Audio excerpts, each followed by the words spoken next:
Hello everyone, मैं विष्णु कुमार शर्मा और मेरे चैनल का नाम है मैथ्स विद लॉजिक। तो आज का टॉपिक है वैल्यूज ऑफ ट्रिग्नोमेट्रिक रेशियो। आज हम ट्रिग्नोमेट्रिक रेशियो की सारी वैल्यू निकालना सीखेंगे।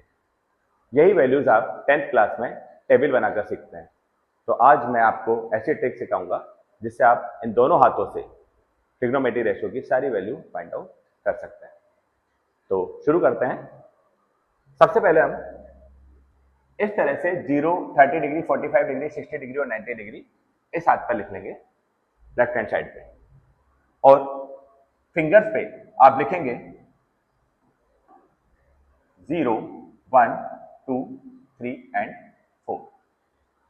अब आपको साइन 0 डिग्री की वैल्यू फाइंड आउट करनी है। साइन 0 डिग्री, तो साइन 0 डिग्री के लिए आप क्या रखेंगे, यहां पर फिंगर पे लिखा हुआ है 0, तो आप इसे रूट में लिखिए और अपॉन में 2। तो रूट 0 होता है 0 और 0/2 इक्वल टू 0, यानी साइन 0 डिग्री की वैल्यू होगी 0।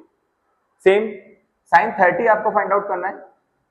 तो साइन 30 की वैल्यू फाइंड आउट करने के लिए आप देखेंगे फिंगर पे लिखा हुआ है 1, तो आप देखेंगे √1 और अपॉन में 2 ही आएगा। सेम, तो 1/2 यानी √1 1 हुआ और अपॉन 2, यानी साइन 30 की वैल्यू हो गई 1/2।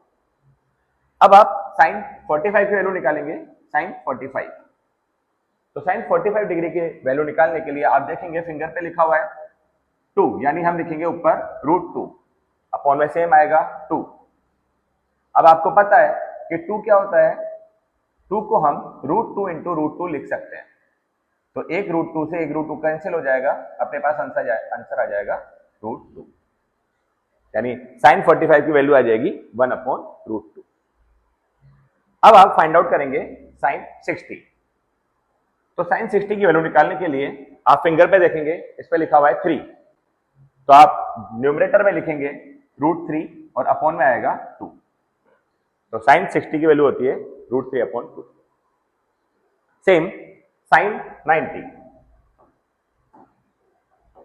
आप साइन 90 की वैल्यू निकालेंगे। तो साइन 90 के फिंगर पे या थंब पे लिखा हुआ है 4, आप लिखेंगे √4 और अपॉन में सेम आएगा 2।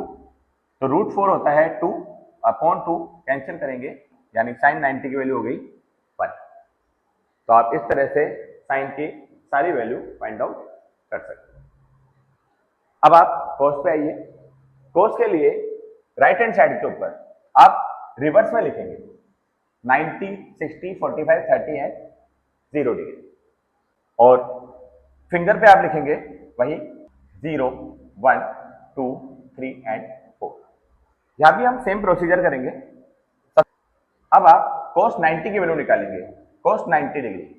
तो cos 90 डिग्री की वैल्यू निकालने के लिए आप थंब पर देखेंगे 0 लिखा हुआ है, तो आप देखेंगे √0/2, और √0/2 0 होता है। सेम cos 60, तो cos 60 डिग्री की वैल्यू निकालने के लिए आप फिंगर पे देखेंगे, यहाँ पे लिखा हुआ है 1, तो आप देखेंगे √1/2, √1 1 होता है, तो इसकी वैल्यू हो जाएगी 1/2, यानी cos 60 की वैल्यू हो गई 1/2। अब आप cos 45 की वैल्यू निकालिए, cos 45। तो cos 45 के लिए आप देखेंगे फिंगर पे लिखा हुआ है 2, तो इसे लिखेंगे हम √2 और अपॉन में सेम आएगा 2। डिनोमिनेटर में आपको हमेशा 2 ही लेना है, और जो फिंगर पे लिखा हुआ है उसको न्यूमरेटर में रूट के अंदर ले लीजिए। तो अपने पास आ जाएगा, इसे हम लिख सकते हैं √2 इंटू √2। जैसे वैल्यू फाइंड आउट करेंगे हम, तो आपके पास वैल्यू आ जाएगी, इसे जब आप सॉल्व करेंगे तो आपके पास आ जाएगा 1/√2, यानी cos 45 की वैल्यू होती है 1/√2। अब आप cos 30 की निकालिए। cos 30 डिग्री की वैल्यू निकालने के लिए आप क्या करेंगे, आप फिंगर पे देखिए लिखा है 3, आप देखेंगे √3/2।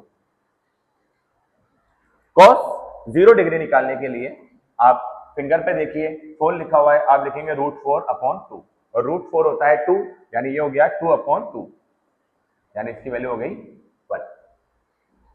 तो इस तरह से आप लेफ्ट हैंड साइड और राइट हैंड साइड से साइन और कॉस की सारी वैल्यू फाइंड आउट कर सकते हैं। बाकी के ट्रिग्नोमेट्रिक रेशियो की वैल्यू निकालने के लिए आप इस फॉर्मूले का इस्तेमाल कर सकते हो। जैसे फॉर एग्जांपल आपको tan 45 निकालना है, तो tan 45 के लिए लिखेंगे आप sin 45 की वैल्यू और cos 45 की वैल्यू। तो आप यहाँ से रीड कर सकते हैं, आप यहाँ पे पुट करेंगे, कैलकुलेट कीजिए, tan 45 आ जाएगा। सेम आप cot की वैल्यू निकाल सकते हैं, sec की वैल्यू निकाल सकते हैं, cos sec की वैल्यू निकाल सकते हैं। पर्टिकुलर जो भी वैल्यू निकालनी है आप थीटा की जगह वो रेशियो रखिए और यहाँ पर फॉर्मूला पुट कीजिए, साइन और cos के रिलेशन से आप सारी वैल्यू फाइंड आउट कर सकते हैं। तो दोस्तों आपको ये टॉपिक समझ में आया होगा, अगर पसंद आया तो लाइक कीजिए, सब्सक्राइब कीजिए, अदरवाइज सजेस्ट कीजिए। और मेरे चैनल का नाम मत भूलिए, मेरे चैनल का नाम है मैथ्स लॉजिक, क्योंकि दुनिया में ऐसे ही कुछ नहीं होता है, हर बात में लॉजिक होता है। तो आज का लॉजिक ऑफ लाइफ है कि मतलब की दुनिया में आतंकी भी फरिश्ते हो गए, मतलब की दुनिया में आतंकी भी फरिश्ते हो गए, आजकल नेवलों के भी सांपों से रिश्ते हो गए। तो फिर मिलेंगे हम नेक्स्ट टॉपिक के साथ।